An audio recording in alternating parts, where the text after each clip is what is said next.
Before we get into today's video, I'd like to remind everybody that although I am a technician, I am not your technician. Please see your technician for professional mechanic advice and repair advice. I am not responsible for any damage to yourself, your equipment, improvement in your love life. With that being said, please stay safe. Hopefully this video is helpful and you save some money. Let's get to it. Today's video is going to be recorded on a 2017 Mitsubishi Outlander Sport. And as you can see on this side, for the rear, I already have the strut shock assembly removed.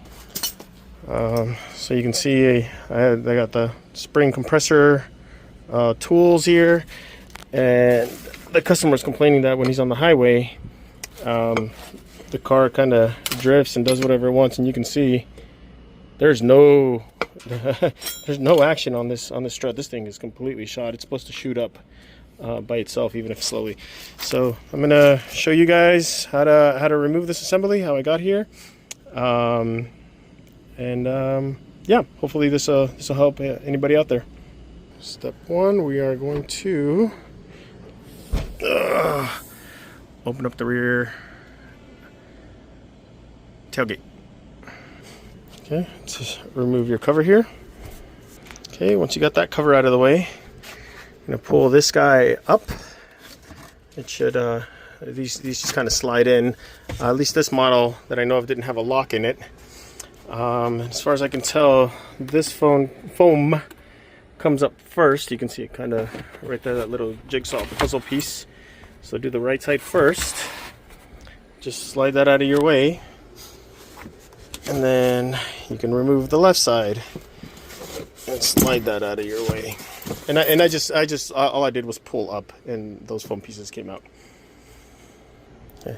Quick and dirty version, and I am going to go through the full removal procedure here in a second. But for those that just want, hey, just show me what to do, and I'll get it done, and let's move on. Number 14. It's just those two, and you can see on this side, you can see the empty holes because I already removed them. And I showed you the strut spring assembly all torn apart.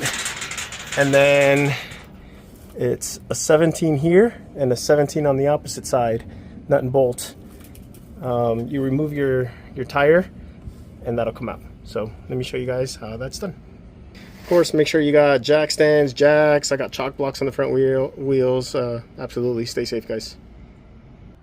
Okay, so after actually, step one is lift up the car and remove your wheel.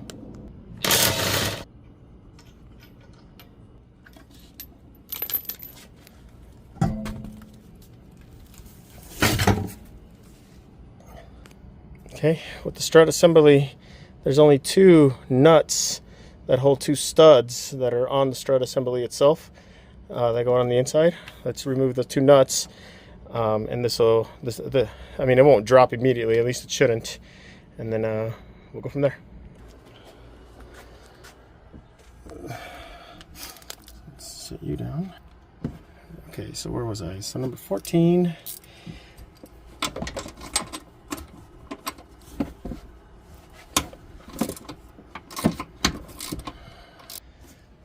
And also the same 14 for the one on this side. And yes, this is a ratcheting wrench. Highly recommend you invest in a set of these. I love Harbor Freight, by the way. No, Harbor Freight doesn't endorse me, although I wouldn't be upset if they did, but I'd be lying to you if I told you I didn't stay shopping at Harbor Freight. And there's one nut, and then the other side, you'll feel it once it gets hand loose. And we're just about done here. I left my 14 up here because you don't need it anywhere else. And let's get down to the bottom and knock that out. Okay, so for this part, I prepped two 17s. Prepped a 17 wrench and a 17 impact. And just follow your strut assembly straight down, and you'll see the nut and bolt assembly you need to work on. I'll just put a wrench on the back side. Hold it. Just rotating the right way, guys. Cool. That came out. Now some like to wiggle, jiggle, and play to get this out. Me, I know I get a lot of flack for what I'm about to do. I usually just bang the stuff out, and a lot of people freak out about the threads and all that. And so you do this part with caution. You do it however you need to.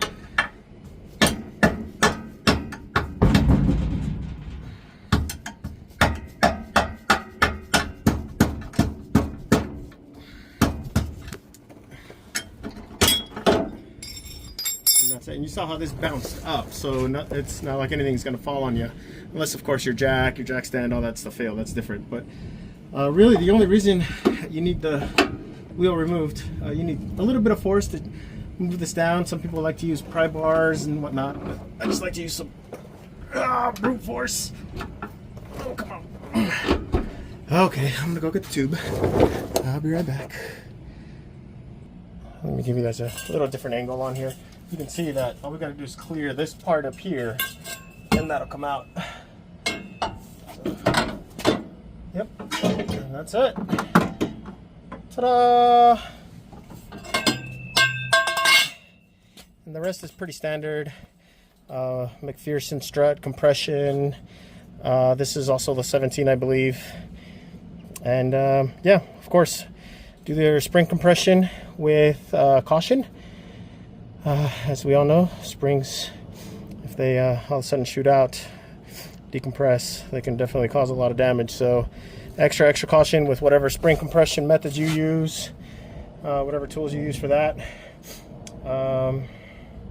Yeah, hopefully this helped you out. Stay safe out there, guys. And yeah, we'll catch you all in the next one.